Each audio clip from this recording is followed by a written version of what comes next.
On le sait depuis, hein, c'est sa compétition officielle. Kylian Mbappé dépasse Lionel Messi, Juste Fontaine et égale Gerd Müller en Coupe du Monde. 14 buts. Il revient à 2 buts de close. Il va certainement exploser le record de close avant même en fait les 16e de finale.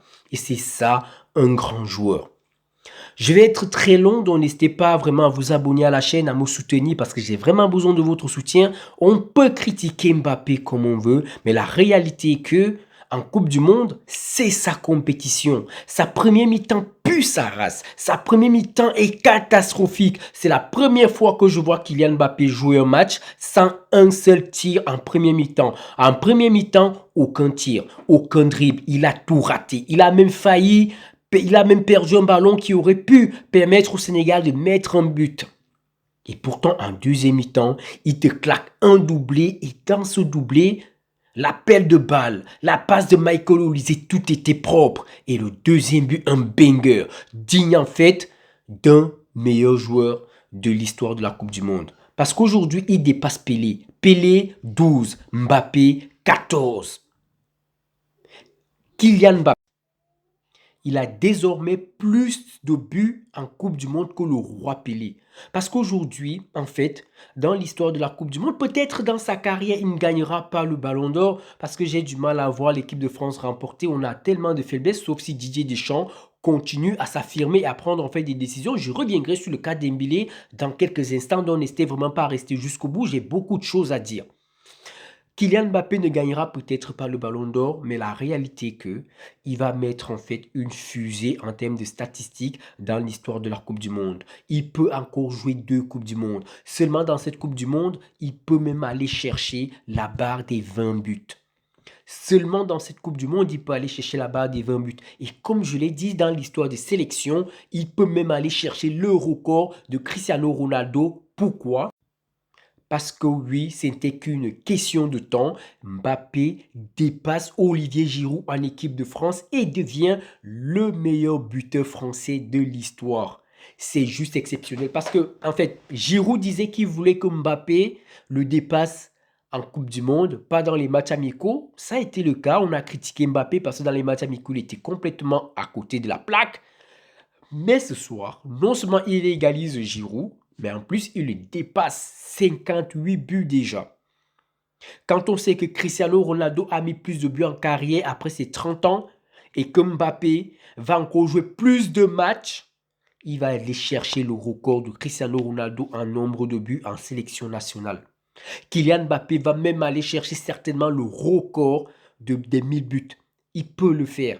Parce que si chaque saison, il met une cinquantaine de buts, ça signifie pour moi, il lui reste encore peut-être 10 saisons. Vous comprenez, ça fait minimum 500 buts, sachant qu'il est à presque 500 buts. Vous avez compris, c'est un putain de joueur. Pendant ce temps, tu as Dembélé. On était là en train de se poser la question. Didier Deschamps doit construire son attaque autour de qui? De Dembélé qui est Ballon d'Or ou de Kylian Mbappé qui est le recordman en équipe de France? En fait, ce débat avait du sens. Mais on a vite compris que Dembélé, ce n'est pas une question d'être un joueur surcoté parce que pour moi, ce n'est pas un joueur surcoté. C'est juste qu'aujourd'hui, il n'arrive plus à jouer son football. Ce n'est pas qu'une question d'équipe de France. Même ses derniers matchs avec le Paris Saint-Germain, il ne faisait plus le playmaker. Et pourtant, il y avait Vitinha et pourtant, il jouait numéro 9. On l'a vu face à Arsenal, on l'a vu contre le Bayern. En fait, aujourd'hui, ces 2 derniers matchs, c'est rare de voir Dembélé tenir le ballon pendant plus de 2 secondes. Maintenant, dans la majorité des cas, il joue en une touche. Il joue en une touche de balle. Et ce n'est pas possible en fait parce que Dembélé, tu es censé être un joueur qui est dans la percussion. Aujourd'hui, tu joues numéro 10. Mbappé n'a même pas empiété sur ta zone comme il a fait face à l'Irlande. Aucune passe entre Mbappé et Dembélé, aucune, et ce n'est pas normal. Et regarde, bon oui, excusez-moi, il y a eu la passe clé qu'il lui a faite. Mbappé n'a pas bien négocié, ça aurait... Mais bon, c'est insuffisant en fait. Ça signifie, quand j'ai dit aucune, ça signifie qu'il n'y a pas eu une relation entre les deux. Et donc Didier Deschamps, ça juste en fait après la mi-temps, il décide de le remettre à droite. Michael Olise oppose le numéro 10, qui montre en fait que c'est le meilleur numéro 10 en équipe de France, même devant Cherki. Sauf que, et c'est là où c'est intéressant, Même à droite, Dembélé n'arrive même plus à faire des différences. J'ai vu pas mal de ballons qu'on lui a donnés, hein. Il préfère jouer derrière, sur Jules Koundé, ou bien de façon latérale. Il ne va plus à un contre un. Quand on passe que la Yamal, c'est un joueur où tu as 10 joueurs qui viennent défendre sur lui. Bah oui, j'exagère. Vous savez, vous voyez ce que je veux dire. Dembélé à un contre un n'y arrive même plus à aller. C'est même pas qu'il essaie de dribbler, c'est même pas qu'il essaie de dribbler et il rate. Il ne va même plus. On ne peut pas continuer à trouver des excuses que oui, il ne joue pas numéro 9. Non.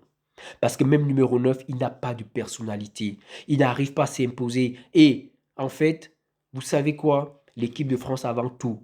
Je suis supporter parisien. Dembélé, c'est l'un de mes meilleurs joueurs préférés. Mais avant tout, je suis aussi supporter de l'équipe de France. Et l'équipe de France avant tout, on veut la troisième étape.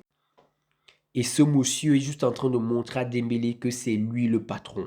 Dembélé aura beau avoir 1, 2, 3 ballons d'or, 1, 2, 3 Ligue des Champions. En équipe de France, il ne sera jamais devant Kylian Mbappé.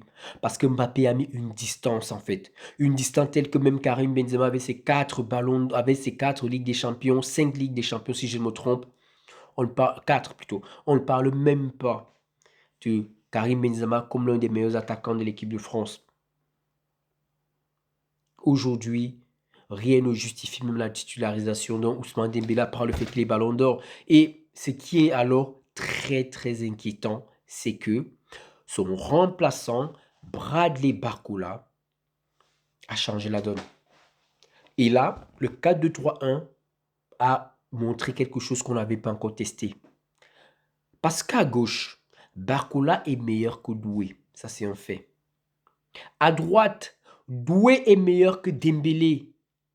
Et au poste de numéro 10, Olysée est meilleur que Dembélé et Cherki. Vous avez compris. Le 4-2-3-1 va rester, peut-être jusqu'à la fin de la phase de groupe, mais avec 4 sans Dembélé. On pensait que, et moi aussi, je pensais que ça pouvait être viable si on n'avait pas des joueurs, des attaquants qui défendaient.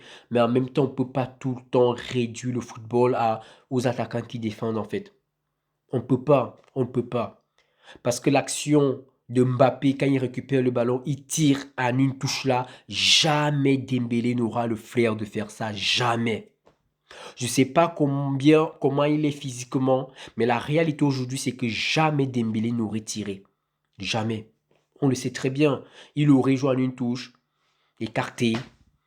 Et même parfois, ses appels, il hésite. Je ne sais pas ce qu'il a. Mais aujourd'hui, il n'est pas digne d'être titulaire en équipe de France. Il a un ballon d'or, oui, l'histoire s'arrête là. C'est pas le seul ballon d'or en fait qui n'a pas montré grand-chose en sélection nationale. C'est comme ça. Parce que il me fait tellement de la peine sur le terrain. On veut tellement qu'il réussisse, mais sauf qu'il ne nous donne rien pour continuer à le supporter. Au contraire, il nous écœure. Au contraire, il nous fatigue. Parce que la réalité là, Dembélé nous fatigue. Alors que de son côté, Mbappé est en train de remplacer tout le monde. Il a remplacé Giroud, il a remplacé Thierry Henry, il a remplacé Juste Fontaine. Il est à son prime. 14 buts en Coupe du Monde. À 2 buts du recordman. Meilleur buteur de l'histoire de l'équipe de France en Coupe du Monde. En fait, quand on pense qu'il peut encore jouer 2 Coupes du Monde, il a 27 ans. 27 plus 8, ça fait combien? Ça fait 35. Kylian Mbappé avec son physique, il peut encore jouer 35. Il peut même encore jouer 3 Coupes du Monde en fait. Moi, je l'ai dit, il va mettre une vitesse sur les statistiques en Coupe du Monde. On ne se rend même pas compte. Surtout avec les formats qui vont changer de plus en plus, il va mettre une tempête. Et dans 10 ans, quand on parlera de Kylian Mbappé, on dira peut-être qu'il n'a pas eu de Ligue des Champions, il n'a pas eu de Ballon d'Or, mais dans l'histoire de la compétition mère, personne ne pourra le mettre à côté parce qu'il sera le meilleur. Et ça, c'est un fait.